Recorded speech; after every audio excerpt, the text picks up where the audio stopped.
Welcome to the lesson on graphing trigonometric functions. We're going to start with two equations, y equals sine 2x and y equals cosecant 2x. Because those are reciprocal functions, I find it important to graph them at the same time. So in order to graph a trig function, we got to check a few things before we get started. So let's type the mode button, and we want to check and make sure, depending on the function, whether you're in radian or degree. The default for the calculator is radian, but occasionally your teacher may want you to be in degree mode, and that really affects what the coordinates, when you type in or trace on the graph, what the coordinates will read. So you need to check and make sure with your teacher which mode you want to be in. I prefer radian mode, so I'm going to keep it in radian mode. Now to come out of this, or to change it to degree, I would scroll to the right and press enter. But I prefer radian, so I'm actually going to scroll back to the left and change it back to radian mode. Now I'm going to quit this and go to the y equals button. So that's the top left-hand screen. And I want to type in y equals sine 2x.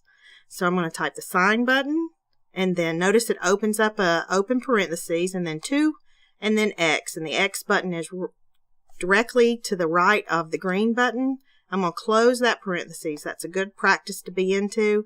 Then I'm going to click on the zoom button. Because I'm in a trig function, I want to make sure that my graph is pretty like a trig function should be. So I'm going to go to Z trig, which is number 7.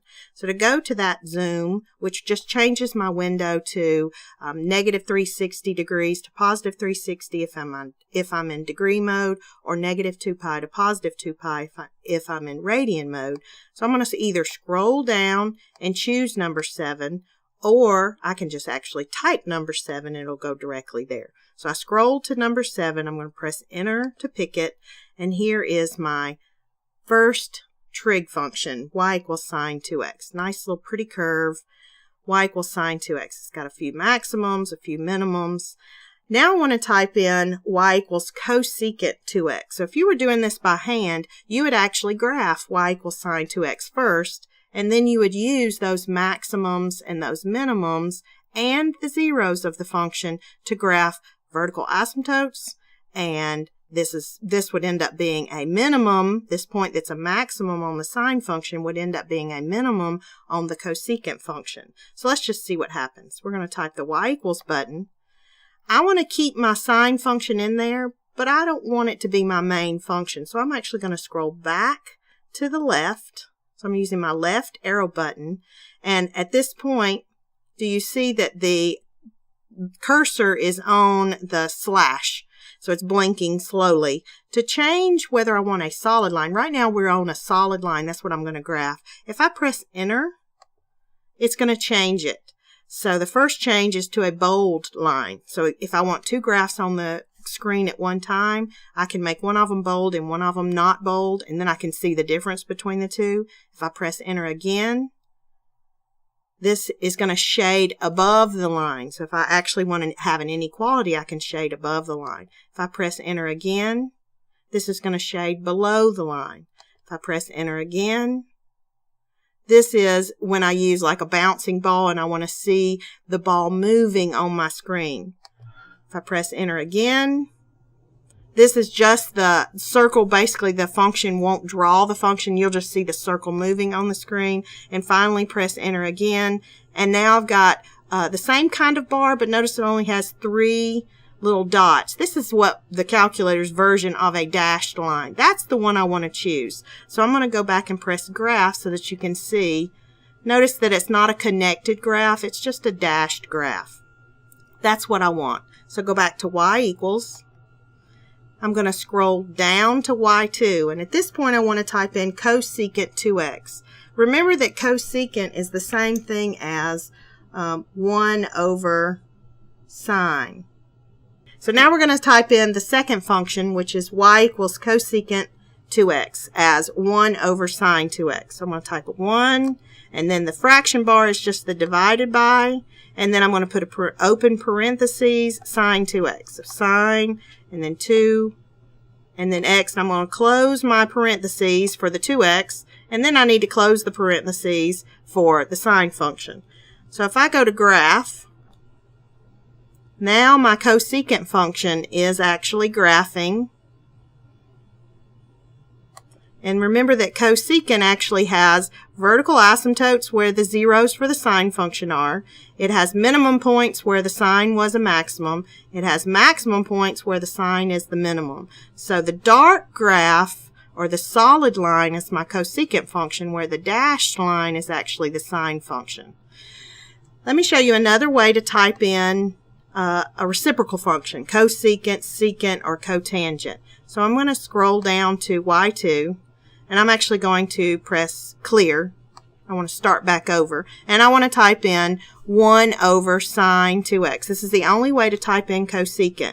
But instead of typing sine 2x, I'm going to actually use a shortcut button. So I'm going to use divide 1 divided by, or a fraction bar. Now I want to take, notice that sine 2x is already typed in the calculator. It's the y1 function. So I'm going to use that y1 function by accessing the shortcut. So I'm going to press the green button, alpha, and then F4.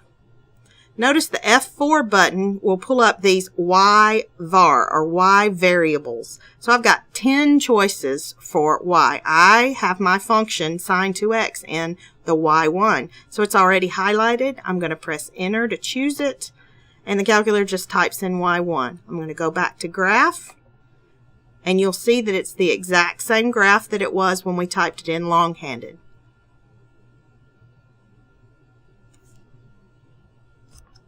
All right, the next function that we're going to type in is 2 secant x. So we're going to go back to y equals. Let's clear out our screen. So we're just going to press clear for y1, and notice that the graphing button now is back to a solid line. Once you press clear, it just automatically defaults back to that solid line, and press clear under y2. Scroll back up, and now let's type in 2 secant x. Well, secant, again, is a reciprocal function, so we have to type in cosine. So we're actually going to be typing in 2 divided by cosine x. It's important to notice that the 2 has to stay in the numerator, that the only thing that goes to the denominator is the secant x, which we have to rewrite as 1 over cosine. So we're going to type in 2 divided by cosine x. So cosine, and then x, and close your parentheses. And now we're going to go to graph.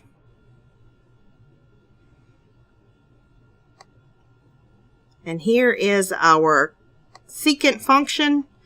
This time without the cosine function, the dashed line. So notice it just gives you this little parabolic shaped U's with the vertical asymptotes being between each one, and the maxes and the mins. All right, we also want to type in 1/2 tangent x. So let's go back to y equals. Let's clear out the screen. We don't need the secant function anymore. So we're going to type in 1/2, so we can use the fraction button. So alpha F1 is the shortcut button for the fraction. We're going to use number 1, which is numerator over denominator. Press enter to choose it, and it gives me a pretty little fraction. It's called pretty print. I'm going to type in 1, and then I'm going to scroll the down button to get to 2, and then I have to scroll to the right to get out of the denominator and to type in tangent x. So then I'm going to type tan, and then the x button. Be sure that you close those parentheses. We're already on Zoom Trig, so I'm simply going to press graph, and here comes our trig function for tangent. And remember that tangent has several vertical asymptotes and several zeros halfway between every vertical asymptote. Finally, we want to graph some inverse trig functions. So to do that, we're going to clear out our screen, go back to y equals, clear out what we have, and we're going to type in arc sine x. So arc sine is sine raised to the -1. That's the calculator version of that, but that means arc sine. So we're just going to press the second, or the blue button, and then sine. That'll give me that arc sine button. We need to type in x, close the parentheses, and then we're going to press graph.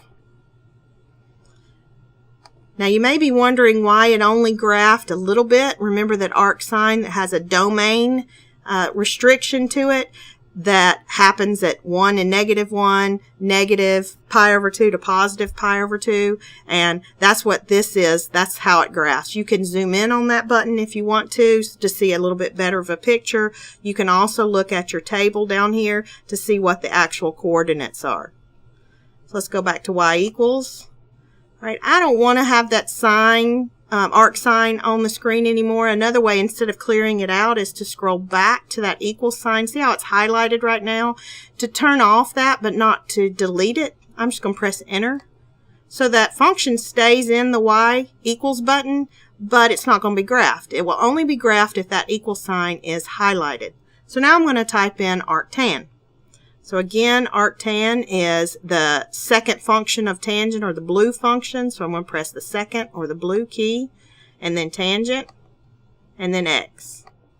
Now once again, the only thing that's going to graph is the arctan. Even though sign is there, because the equal sign is not highlighted, it's not going to graph. So I'm going to press graph, and this is my arctan function. It also has two horizontal asymptotes. They're not shown. The calculator will not show the horizontal asymptotes. You just need to know that they're actually there. This concludes our lesson on graphing trigonometric functions.